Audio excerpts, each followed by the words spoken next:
Hey guys, welcome back. Hope you're having a great day. Tim back in the studio today with one of my partners in crime, my friend Michael Zuber. How are you, buddy?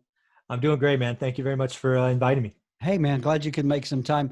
The Center for Disease Control of all people have come out with an eviction moratorium that I'm getting a lot of questions about. I'm going to do some videos about it later in the week, but I thought who better than the guy who has what 100+ doors of rental property in the great state of California? Yep. Who better to give me some insight on this? So really quickly, if you guys aren't familiar with Michael, Michael, give him the 30-second thumbnail. Yeah. So my story is one of working a full-time job for a long time, building a real estate portfolio on the side, retiring at 45 and enjoying the life of financial freedom for the last 3 or 4 years, all on Yeah. rentals. Awesome. And how many doors do you have? I don't actually count very often. I think it's about 175 or Look at you. I got 180. so much rental property, I don't even count doors, but Yeah, I do. yeah. Well, on a serious note, you and I talked when this virus first hit, Mhm. and there was concern about folks paying their rent. How have you fared over the last few months? Yeah. So I think we did a video sometime in March and I said, Hmm. you know what? I don't know. Right. Quick story. I had a meeting with my team on a Sunday, which is very rare, right? To say, okay, let's look at our entire portfolio, and we tiered our tenants because we didn't know. We didn't know what was going to Yeah. happen, right? Right. So we basically identified 20 people that we thought were risk, meaning they had a job. Because again, we had their app, so we knew where they worked, right? They worked in the hotels or they worked in restaurants or whatever. So we identified 20 people that were at risk, and we just started over communicating. Um, now that we're 6 months past that, we have never had a month of rent collection, knock on wood, less than 94%. That's excellent. Far exceeded my So you expectations. contacted what you thought were the 20 tenants who may have issues, Yeah, we and just over opened up a line of communicated. communication with them. Yep. Yeah, over communicated. Of the 20, last time I checked, 15 of them have never missed a payment. 2 or 3 of them, we've set up partial payments to better match their now different incomes. Hmm. We have given some rent credits. Again, part of being a good landlord is realizing that we're in interesting times, right? Right. We have had eviction moratoriums in California long before the CDC thing. Hmm. And frankly, I would have done all these things with or without them. So I have forgiven probably $20,000 in rent since March. The other question I get asked all the time is how much late rent. I think we're right around $45,000 in rent that we haven't collected. We have 2 tenants, what I call playing games. One stopped immediately in February or March. It's now about 12 grand he's short. And the other one started in May or June. But yeah, all in, we're down about 45,000 in total. And normally, as a landlord, I would never let it get this bad. But because of California, Right. now because of CDC, it just keeps building every month. Yeah, you're always going to have those jokers that take advantage of any situation to get out of paying their rent. Yeah, and one thing that I think is very clear, I was actually interviewed by the Business Journal for an article, and my point is, we're as I said earlier, I've already forgiven about $20,000 in rent, which Mhm. I'm not including in that 45 number because it's the right thing to do for people. But I promise you, those 2 people that are playing games with me, I will do everything at my legal disposal to make sure I get a civil judgment, which means I don't know, January, February, March of next year, I will Right. finally file an eviction. I will get them out. I'll spend $1,000 to do it. And then I will hit them with a judgment, which again will cost me money. I will never see those funds, but Right. it will be on their credit report forever. 100% because they are playing a game. They're not communicating. They are laughing at us saying, ha, ha, ha. So, okay, you win today. I'll win tomorrow. Right. That $45,000, that's rents that were not paid. Correct. Yeah. Sometimes it's partial months, sometimes it's delayed. They didn't get their unemployment, they filed, but they can't get it. Mhm. That's, you know, that's a big number for lots of people. Right. Remember, I have lots of doors. So What is kind of, your do you hope to collect that 45,000 or a partial of it at some point? I mean, I you're would not just going to write say, it off, I wouldn't think. Knowing you, no, I wouldn't. I think more than half of it are going to come from these 2 jokers, which I'll never see it. Right. So that will end up in a civil judgment that will be on their credit report for 10 years. There's a chance you could sell that debt to a debt collector for like 10 or 15 cents on the dollar. I don't know what I'll do yet. I'm assuming that's going to be a monstrous new business next year is people buying these judgments. Yeah. So I might see 10 or 15% on the half of it. The other half, I actually think I'll collect just over time. I'll either collect or forgive. One thing I will likely do is say, hey, you're 3 months down. If you pay a month, I'll give you the second month free. It's just doing the right thing for people. This is a people business. These tenants did absolutely nothing wrong. When they communicate with me, I will bend over backwards for them. It's I believe in good karma. And I'm lucky to be in a financial position where I could, forgive a couple of months rent for a few people. Sure. But again, if you're not communicating, I also have the financial wherewithal to make sure that I will get that judgment. I think that's one misconception that a lot of renters have is the moratorium, and we're going to talk about the new one. It actually gives them a pass on paying rent. The truth is that rent piles up and is due. It's not rent forgiveness. Right. It is not forgiveness. It is delay. Right. Yeah. Yes. Well, let's talk about the CDC, Center for Disease Control, has come out with this moratorium through the end of the year. One of the questions I get a lot is, what's the CDC got to do with rent moratoriums? Yeah, I got to tell you, I just certainly spent a couple of days going, wow, when did the CDC have the authority to impact contracts? Contracts are in the U.S. Constitution. We're not talking California Constitution. We are talking U.S. Constitution, that you are not legally, the government, which last time I checked, the CDC is a federal government agency, is able to interfere with contracts. And leases are contracts. Right. So I have no idea how they have that authority. I assume it, and I know it's in legal fights, but instead of bitching about them not having the legal authority, I had to figure out what it meant. Yeah. And there's some real issues in there. I could tell you it's not as horrible as it could have been. It could have been worse. Yeah. Well, I think the CDC stand is the moratorium is to help quell the spread of the virus. Well, I know people are evicted. They're either going to move in with someone, or they're going to go, going to move in at maybe a group shelter, whatever. And so I think it's my understanding that the CDC proposed this and the administration approved it. But that's the one thing I'm getting a lot is, what's the CDC got to do with this? Well, it doesn't matter. It is what it is. You can't get around it. It is being challenged in court. Absolutely. I think the National Apartment Association now is pushing back, but they have to. Again, this is impacting the U.S. Constitution. It is absolutely, and it's nationwide. That was different than before, right? California's had a moratorium since February or March. Once the CDC came out and said it's across the country, whoa, that caught some people's attention. It's got people in Alabama going, "Hey, what the heck?" We had the what was it? The CARES Act. Yep, that had a moratorium. It expired, I think, in July. Yeah, I think so. July 1st, I think. Yeah. Yeah. Did you see any change at that point? No, because California was worse. California was more restrictive, so I've always been impacted by that one. It's like the CARES Act and CDC. People may not know this. If your local environment is worse or more restrictive, right? The more restrictive one wins, right? So the CDC doesn't really impact California all that much because the California restriction is greater, but the CDC one hurts the entire country, which is why you have the National Association of Apartments going, hey, that's not cool. What are you doing? Yeah. How long is the one in California? Is there an end date on there, or is it just until Newsom decides it's done? I don't know I'm sure there's an end date, but I have zero faith in the end date. Yeah. The good news is you've got a governor with very good hair.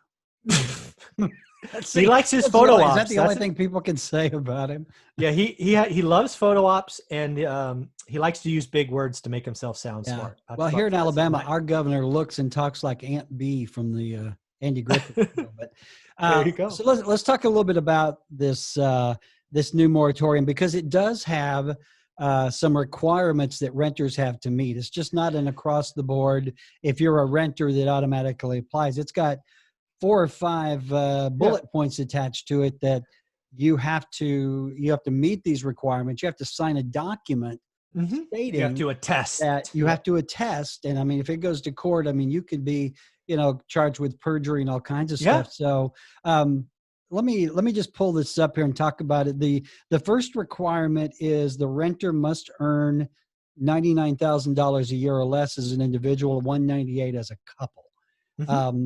I mean, here, those are some pretty good salaries right there. Yeah. And again, this is why a lot of, again, in the Bay Area, San Francisco, Orange County, a lot of the California market's not really impacted by that, right? A starting tech job for the most part is above those numbers. Right. So again, if you're a landlord in San Francisco, which is again getting crushed, the CDC order doesn't help you because most of your tech, it doesn't help. So, but again, that's why you can't really pick these numbers, right? 99K in Alabama is very different than 99K in Manhattan, right? Yeah. It's just different. Yeah. 99K here, you're buying a $300,000 house. In Manhattan, you're living in a box. Well, here's the real probably deal. A very nice box. Box. Yeah. 99K in Alabama, you're not a renter. You're not. You are typically a buyer or somebody. So it doesn't even impact. Yeah. Yeah. So the first thing you have to attest to is that you earn less than $99,000 a year. Yep.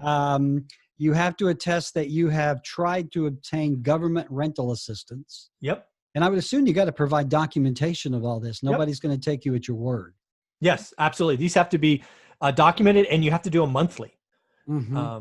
This really has to show that you as the tenant are going beyond best efforts. This is trying to get away from the person sitting on their couch playing video games.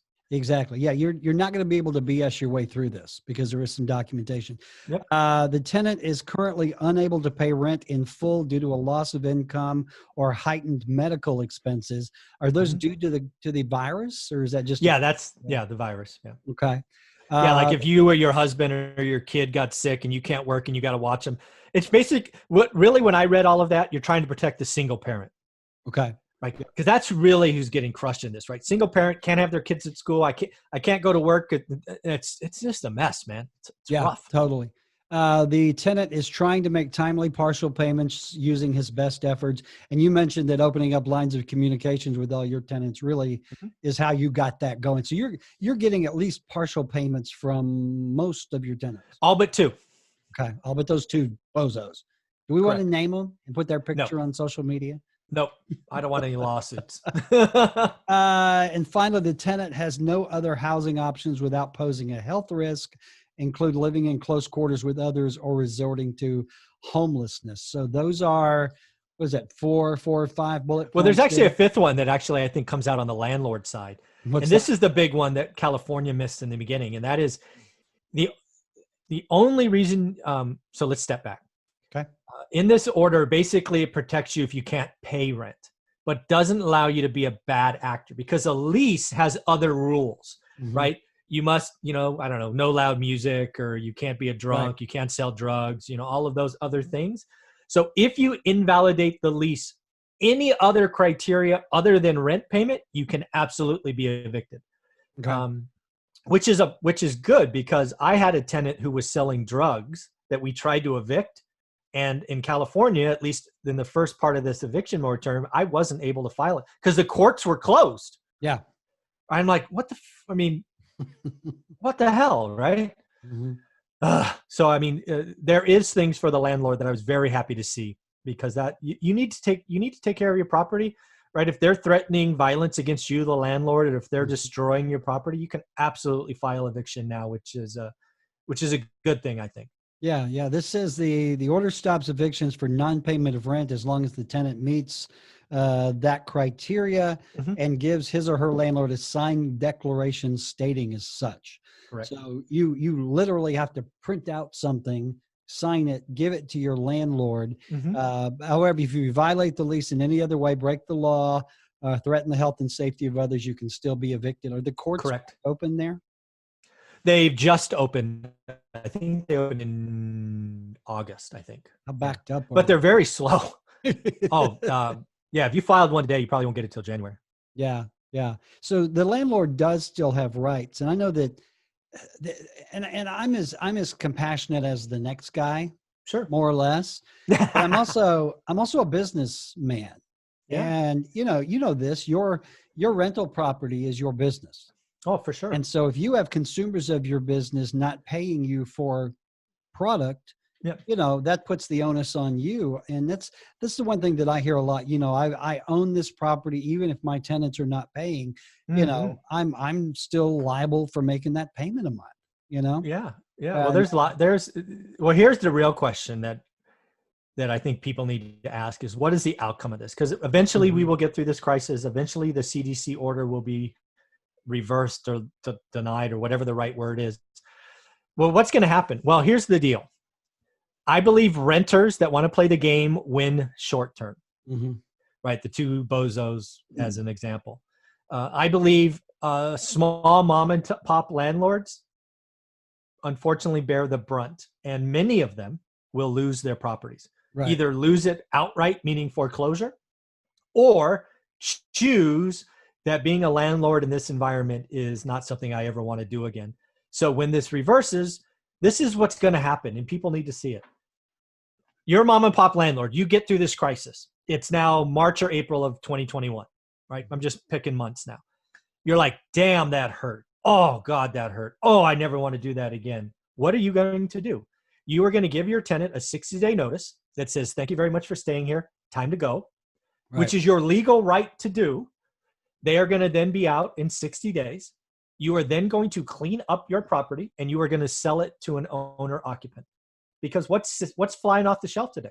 Owner occupant clean housing.